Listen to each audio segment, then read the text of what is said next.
First tonight, he was 6 years old when he shot his first grade classmate, Kayla Rowland, at their school near Flint. At the time, he was the youngest known killer in the U.S. 20 years ago this month, the shooting of 6-year-old Kayla made national headlines. It added to the outcry for gun control and school safety that had started the year before with the massacre at Columbine High School. Today, Kayla's family still struggles with the loss, while the system that was so worried about the young killer's future has lost track of him. Target 8 investigator Ken Kolker and producer Carter Gent worked months on our special report, The Youngest Killers. Here's Ken. Brian and Sue are not naming him because he was just 6 at the time, was never charged, and because he's been the target of online threats. He's 26 years old now and still living in the Flint area. Kayla's brother and sister are speaking publicly for the first time. They want him to know they forgive him.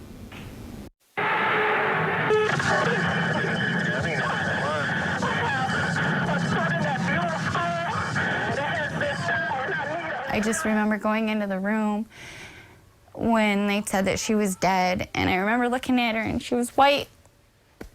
And I just kept looking at her and I'm like, Kayla, you're playing a joke on us, just wake up. Kayla, just wake up. And she didn't. On February 29th, 2000, Leap Day, Kayla Rowland, the 6-year-old tomboy with blue, mischievous eyes, had become the nation's youngest school shooting victim. Her classmate, also 6, had taken a gun from his crack-dealing uncle's home and shot her at Buell Elementary School in Mount Morris Township. I'm convinced the kid took that gun and with the intent he was going to kill somebody. He was mad, according to reports, that Kayla would not let him kiss her on the playground the day before. Kids at school, they had teased him, and I think he was upset. And, you know, I think he had the idea that, you know, this is the way I can get even.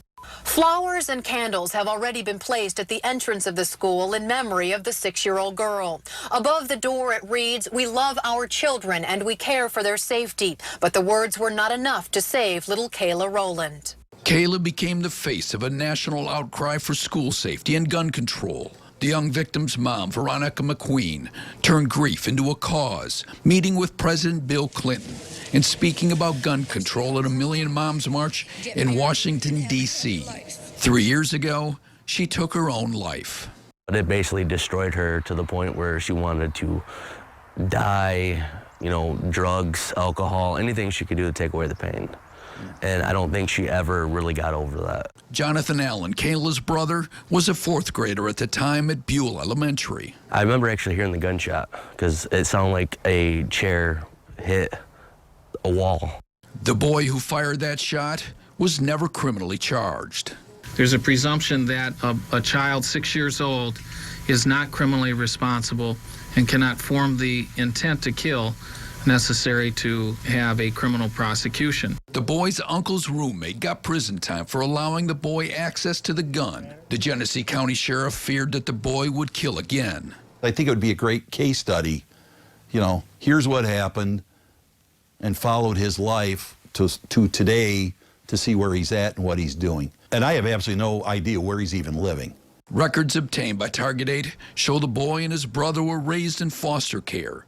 Court records show he got into trouble when he was 18 for a theft and a break-in in Bay City, but nothing in the 8 years since. He was last living with his mom near Flint.